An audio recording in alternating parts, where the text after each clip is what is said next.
बोलो वेद माता गायत्री की जय। ओम भूर्भुवः स्वः तत्सवितुर्वरेण्यं भर्गो देवस्य धीमहि धियो यो न प्रचोदयात्। सभी भाई बहनों को मेरा प्रणाम।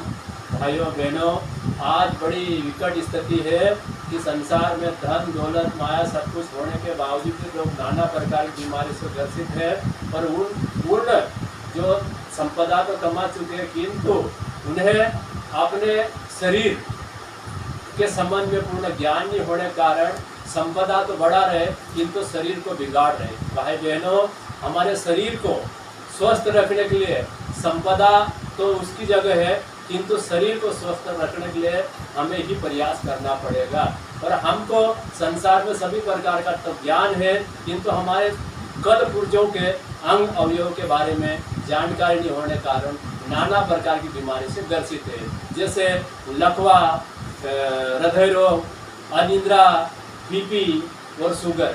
भाई बहनों, हम पूर्णतः स्वावलंबी है, स्वावलंबी बनने का प्रयास नहीं करते। हमारे शरीर का स्वामी हम ही है और हम ही हमारे शरीर को स्वस्थ रख सकते हैं, किंतु हम जरा सी बीमारी हुई जो हम डॉक्टरों के भरोसे नाना प्रकार की बीमारियां हो जाती है और नाना प्रकार के हमारे डॉक्टर है तो नाना प्रकार के हम फाइल लेके चल रहे। भाई बहनों, डॉक्टरों से तो ठीक है, बीमारी हो गई वो तो ठीक हो जाएगी, किंतु भाई बहनों ये बीमारी लाइलाज होती है और लाइलाज होने के कारण हमारे पैसे तो बर्बाद हुए साथ साथ में हमारे कुछ ही समय में हमारे जैसे कि 50-60 के अंदर जाते हैं उसको अल्प आयु कहते हैं और अल्प आयु में व्यक्ति अपने परिवार को छोड़ के परिवार को भी कष्ट होता और हमें भी कष्ट होता। तो भाई बहनों, हमारे शरीर को निरोगी रखने के लिए प्राण उसे कहते हैं हमारी जीवनी शक्ति बढ़ाने के लिए हमें प्राण भाई बहनों बाजार में नहीं मिलता। प्राण हमको नासिका के द्वारा खींचा जाता है और नासिका के द्वारा खींचने के बाद में जैसे धर्मशाला में या बस में जिस प्रकार यात्रियों को कंडक्टर उनको बिठाया जाता सीटों पे, वैसे प्राण तत्वों को हमको नासिका के द्वारा खींच के हमारे अंग और अवयव में स्थापित करना रहता है। जैसे साइकिल के ट्यूब में हवा भरी जाती किंतु वो हवा बाहर नहीं निकलती, वैसे हमारे प्राण भी यदि हमारे नासिका के द्वारा हमारा संकल्प बल के द्वारा खींचे जाएगा और भावना के तहत उसको स्थापित किया जाए, प्राण तत्व हमारे अंदर स्थापित हो जाए।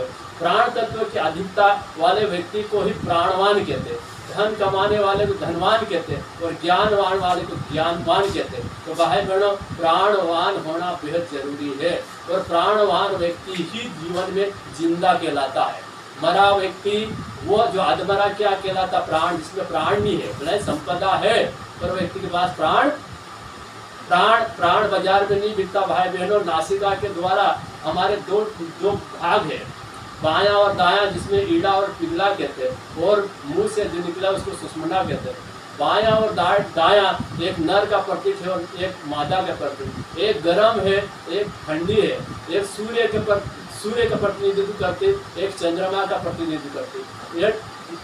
ये नासिका हमारे महा में ऋतु अनुसार समय अनुसार ये नासिका के हमारे श्वास से बदलती रहती, इसको काल चक्र के अनुसार समय बदलता रहता। तो भाई बहनों, निरोगता के लिए प्राण हम सांस तो लेते किंतु हल्की लेते, सांस में ऑक्सीजन हम कहते ऑक्सीजन ले रहे, तो भाई बहनों ऑक्सीजन में प्राण तत्व मिला रहता। प्राण तत्व यदि गहराई से खींचोगे, लंबी गहरी सांस खींचोगे तो हमारे फेफड़ों में अंदर तक वायु के साथ में हमारा प्राण तत्व जाना चाहिए।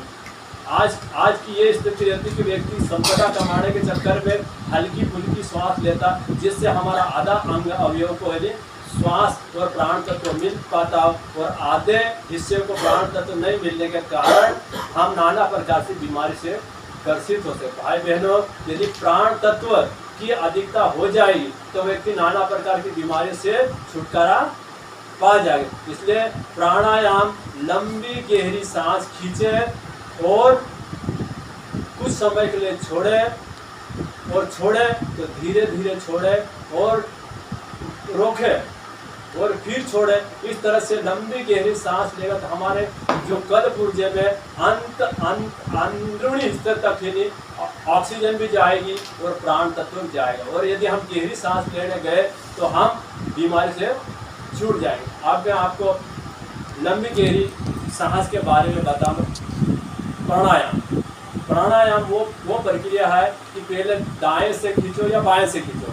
मैं आप दाएं से बात कर रहा हूँ। पहले दाएं से खींचो लंबी गहरी सांस और उसको कुछ हिस्से तक उसको अंदर अंत कुंभक में रहो और उसके बाद में धीरे धीरे धीरे धीरे हवा को बाएं नाक से छोड़ते जाओ और हवा निकल गई, पूरी कार्बन डाइऑक्साइड निकल गई, गंदी हवा निकल गई। आप उसमें से कुछ बाहर निकल के उसको दूर जाने दो और श्वास को रोक लो। श्वास को रोक लो अर्थात बाह्य कुंभक में हो जाओ और जहाँ तक मन लगे वहाँ तक बाह्य कुंभक में रहो। और उसी प्रकार 2-3-4 बार आप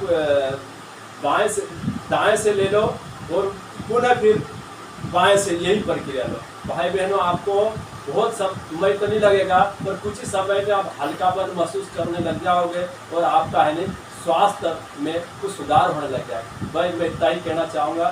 धन्यवाद। ओम शांति।